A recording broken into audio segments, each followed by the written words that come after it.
누가복음 10장 1절에서 16절까지 말씀 제가 받들어 읽겠습니다. 그 후에 주께서 따로 70인을 세우사 친히 가시려는 각 동네와 각 지역으로 둘씩 앞서 보내시며 이르시되 추수할 것은 많되 일꾼이 적으니 그러므로 추수하는 주인에게 청하여 추수할 일꾼들을 보내주소서 하라. 갈지어다 내가 너희를 보냄이 어린 양을 이리 가운데로 보냄과 같도다. 전대나 배낭이나 신발을 가지지 말며 길에서 아무에게도 문안하지 말며 어느 집에 들어가든지 먼저 말하되 이 집이 평안할지어다 하라.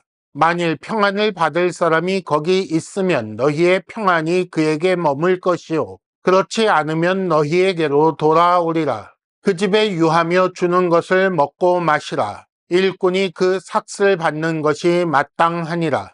이 집에서 저 집으로 옮기지 말라. 어느 동네에 들어가든지 너희를 영접하거든 너희 앞에 차려놓는 것을 먹고 거기 있는 병자들을 고치고 또 말하기를 하나님의 나라가 너희에게 가까이 왔다 하라. 어느 동네에 들어가든지 너희를 영접하지 아니하거든 그 거리로 나와서 말하되 너희 동네에서 우리 발에 묻은 먼지도 너희에게 떨어버리노라. 그러나 하나님의 나라가 가까이 온 줄을 알라 하라. 내가 너희에게 말하노니 그날에 소돔이 그 동네보다 견디기 쉬우리라. 화 있을진저 고라시나 화 있을진저 벳세다야. 너희에게 행한 모든 권능을 두로와 시돈에서 행하였더라면 그들이 벌써 베옷을 입고 제에 앉아 회개하였으리라.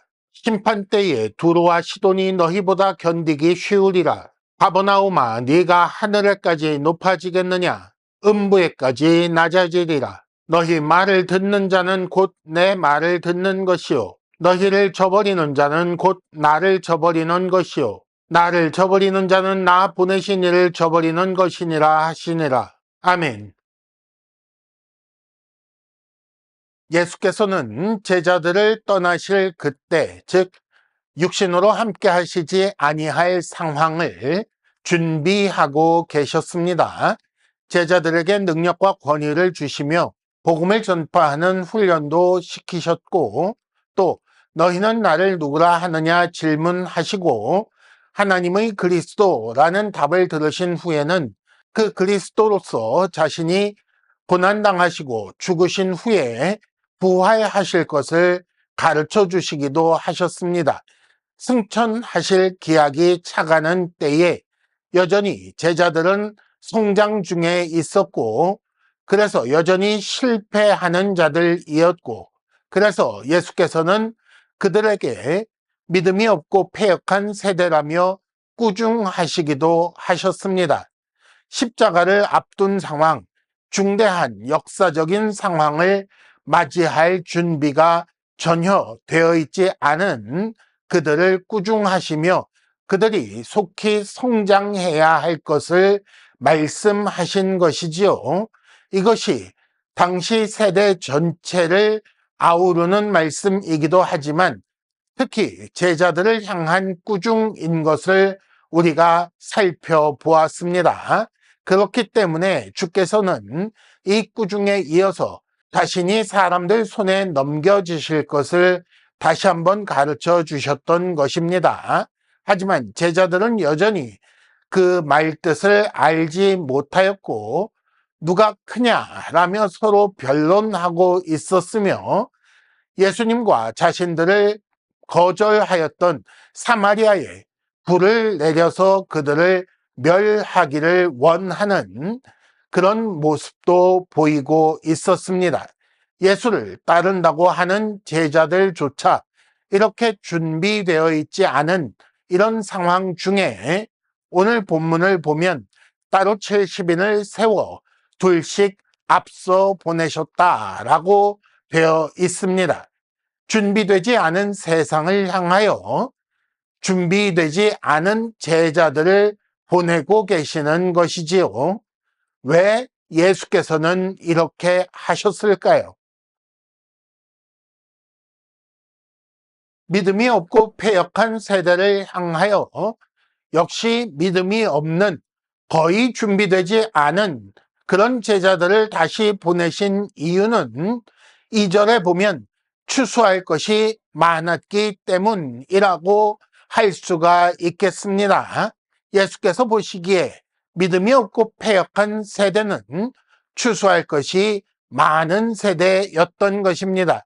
만일 모든 사람이 믿음을 가지고 있다면 추수할 것이 없는 세대였겠지요. 그러나 믿음이 없고 패역한 세대이기 때문에 추수할 것이 많다고 하셨다는 것입니다. 구원할 영혼이 많고 그래서 할 일이 많은 세대라고 예수께서는 생각하신 것입니다. 그렇기 때문에 역시 추수할 일꾼도 많이 필요했을 것입니다. 그러나 일꾼이 적다고 하셨습니다. 단순히 그 보내는 인원이 70명이기 때문에 일꾼이 적다고 하신 것은 아닙니다.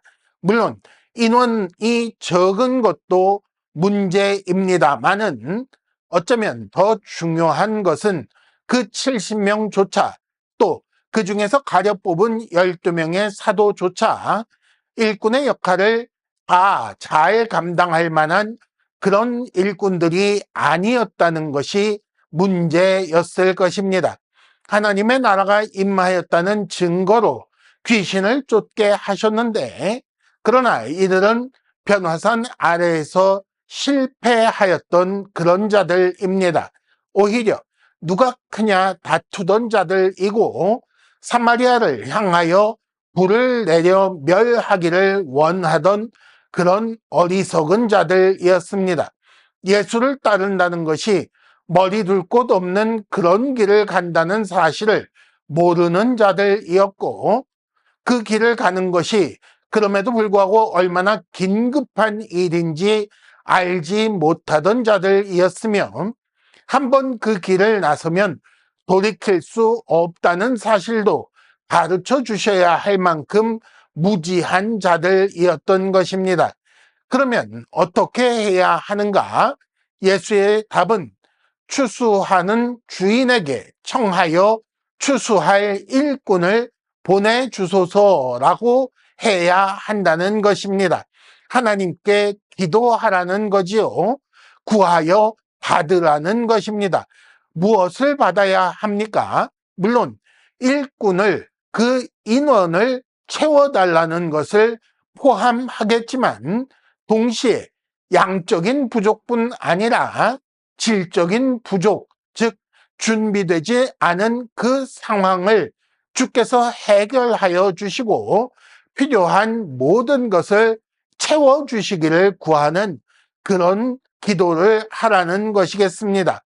양적으로 그리고 질적으로 부족하며 준비되지 않은 상태에서 역시 같은 일을 해야 하는 증인의 삶을 살아야 하는 우리에게 하나님의 이 일을 하는 방법을 알려주신 것이나 마찬가지이겠습니다.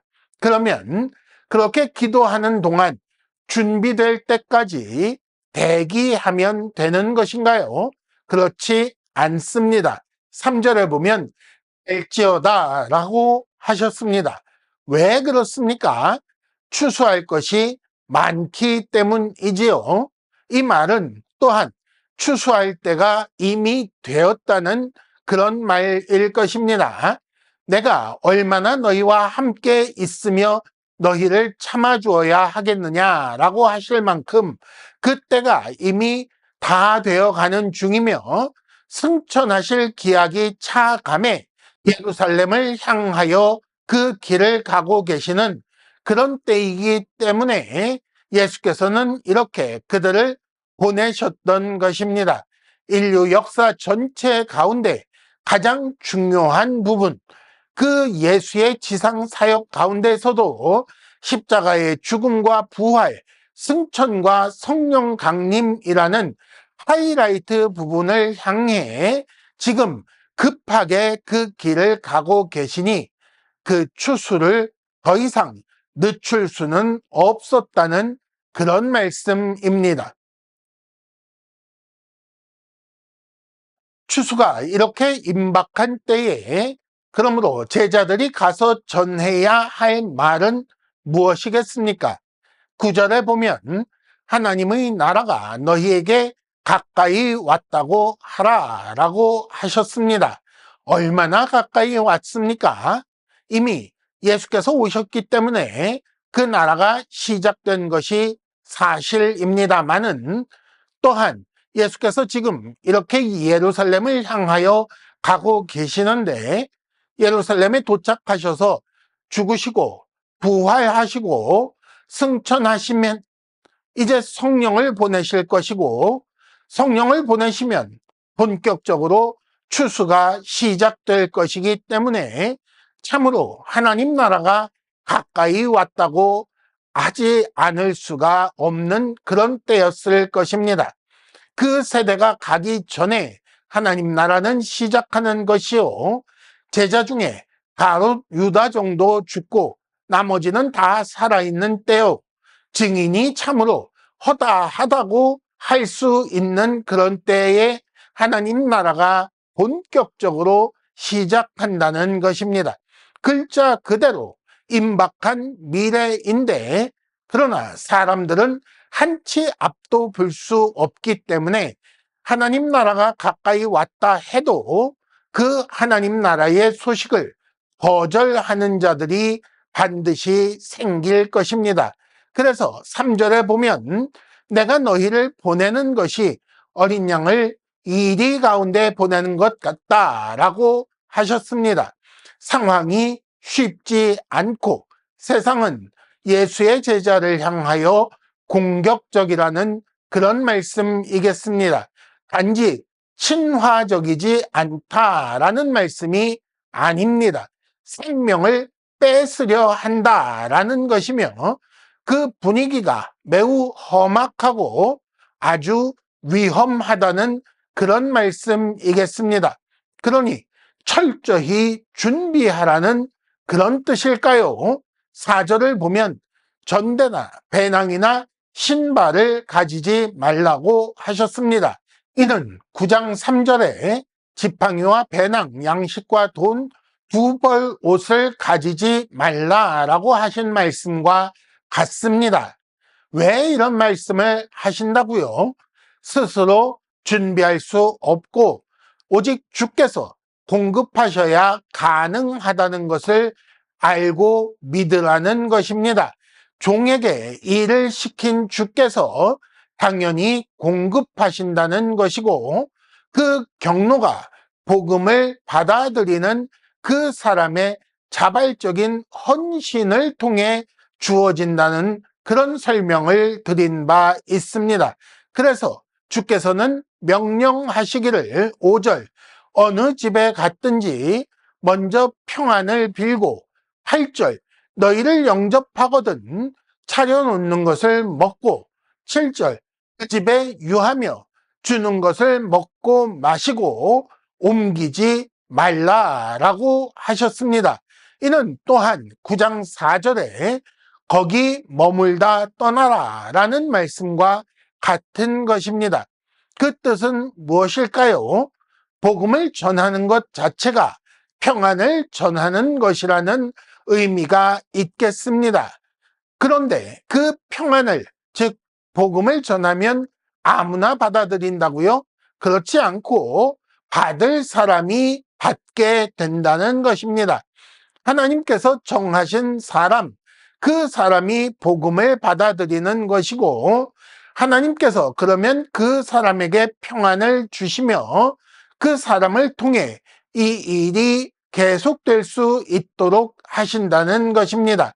그래서 거기 머물며 복음을 전파하라고 하신 것입니다. 이렇게 중요한 일을 행하기 때문에 4절 길에서 만나는 사람과 문안하지 말라, 7절 여기저기 옮기지 말라라고 주의를 주고 계시는 것입니다. 한가하게 시간을 보낼 수 없다, 여기저기 기웃기웃하지 말라, 복음을 전파하는 일에 마음을 집중하라라는 것이며, 이익을 따라 뭔가를 얻기 위해 여기저기 옮겨 다니는 그런 식으로 일하는 것이 아니라고 가르쳐 주시는 것입니다. 온 힘을 다해 이 일에 전념하라, 전력하라 라고 가르쳐 주시는 것이지요. 그렇게 무엇 하라고요? 하나님 나라, 즉 천국이 임하였다고 선포하라는 것입니다. 네가 받은 그 천국, 네가 경험하고 있는 그 하나님 나라를 전하라고 말씀하신 것입니다. 이렇게 복음을 전하면 모든 사람이 그 복음을 받아들일까요? 그렇지 않습니다. 그래서 만일 평안을 받을 사람이 있으면이라고 하신 것이고, 이는 거절하는 사람이 반드시 있다라는 말씀일 것입니다. 그렇기 때문에 10절 너희를 영접하지 않는 동네라는 것을 말씀하신 것입니다. 한 동네에 한 집도 그 복음을 받아들이지 않는 그런 동네가 있을 수 있다는 거지요. 그런 동네를 그러면 어떻게 하라는 것입니까? 11절 발에 묻은 먼지도 떨어내고 그리고 저주하라는 것인가요? 그러나 하나님 나라가 가까이 왔다라는 사실을 알라라고 말하라고 하셨습니다. 그 뜻이 무엇입니까? 너희가 거절하는 것은 우리가 아니라 우리가 선포하는 천국이다 라고 알려주라는 것입니다. 천국은 평안을 전하는 것이며 동시에 심판을 전하는 것이 되는 것입니다. 그렇기 때문에 복음을 거절하는 동네는 오히려 소돔이 그 동네보다 견디기 쉬울 것이라고 말씀하시는 것입니다. 소돔은 복음을 듣지 못한 동네입니다. 하지만 지금 말씀하시는 그 동네는 복음을 듣고도 거절한 그런 동네이지요. 하나님의 은혜를 거절하는 그런 동네입니다. 종의 입을 통해 전달되고는 있지만, 그러나 주께서 주신 하나님께서 주라 하신 것을 전하는 것이기에 그 종의 말을 거절하는 것은 결국 하나님을 거절하는 것이 되니, 그래서 소돔이 차라리 견디기가 쉬울 것이라고 말씀하시는 것입니다. 그런데 그렇게 그냥 그 동네라고 하면 막연해서 혹시라도 잘 알아듣지 못할까봐 예수께서는 예를 들어 주십니다. 13절 고라신과 벳세다가 나오고요. 15절 가버나움이 나오고 있습니다. 고라신, 벳세다, 가버나움은 예수님의 초기 사역의 중심지라고 할 수가 있습니다. 벳세다 같은 경우 베드로와 같은 어부들의 고향이었고, 가버나움은 예수님의 본 동네라고 일컬어질 정도로 예수님의 사역에 아주 중요한 지역입니다. 그래서 거기서는 아주 많은 권능을 보여주셨지요. 얼마나 보여주셨습니까? 너희에게 행한 모든 권능을 두로와 시돈에서 행하였더라면 그들은 벌써 베옷을 입고 제에 앉아 회개하였을 것인데, 그러나 고라신과 벳세다, 가버나움은 회개하지 아니하고 복음을 받지 아니하였다라고 말씀하고 계십니다. 그 결과는 어떻게 될까요? 14절 두로와 시돈이 차라리 견디기 쉬울 것이고, 15절 가버나움은 하늘에 올라갈 것처럼 생각하지만 음부에, 지옥에 떨어질 것이라고 그렇게 말씀하고 계시는 것입니다. 왜 이렇게 무섭게 말씀하실까요? 복음을 거절하는 일이 그렇게 심각한 죄이며 큰 책임이 된다는 그런 말씀입니까? 예, 그렇습니다. 16절 너희의 말을 듣는 것이 내 말을 듣는 것이고 너희를 저버리는 것은 나를 저버리는 일이며, 나를 저버리는 것은 결국 나 보내시니 즉 하나님을 저버리는 것이다 라는 말이 바로 그런 의미입니다. 단순히 호의를 거절한 것이 아님을 잘 생각하셔야 합니다. 죽을 자를 향하여 살 길을 제시하셨고 지옥 갈 자에게 천국 갈 수 있는 방법을 전하신 것인데 거절하였으니 당연히 그렇게 되는 것이다 라고 말씀하신 것입니다. 혹시라도 이 말씀을 들으시는 분 중에 나는 12제자도 아니고 나는 70명 안에도 들지 않는다. 그저 어느 구석에 조용히 있다가 천국만 가면 된다 라고 그런 생각을 가지신 분 계십니까? 그렇게 되지 않습니다. 예수의 초림 때 추수는 시작되었고 그 추수가 끝날 때에 예수께서 다시 오시는데 그러므로 지금은 추수하는 때요. 모든 제자들은 주께서 보내신 추수하는 일꾼입니다. 누군가 하나님께 보내달라고 청한 결과 주께서 우리를 향하여 가라라고 명하신 것입니다. 그러니 우리는 가야 합니다. 담대히 전해야 하는 것입니다. 평안을 전하고 하나님 나라가 가까이 왔음을 전해야 합니다. 예수의 재림이 얼마나 가까이 왔습니까? 그 추수가 시작된 때보다 이미 2000년이나 가까워진 상태요. 언제 오셔도 이상하지 않은 때가 바로 지금입니다.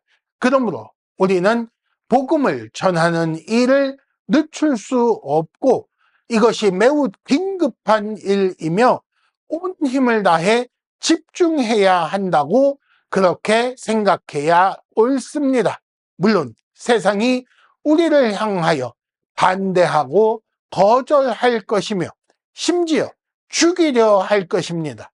하지만 걱정하지 말고 가십시오. 세상의 반대와 거절은 우리를 향한 것이 아니라 우리를 보내신 하나님을 향한 것이라는 사실을 기억하시며 담대히 전하기 위해 가시기 바랍니다.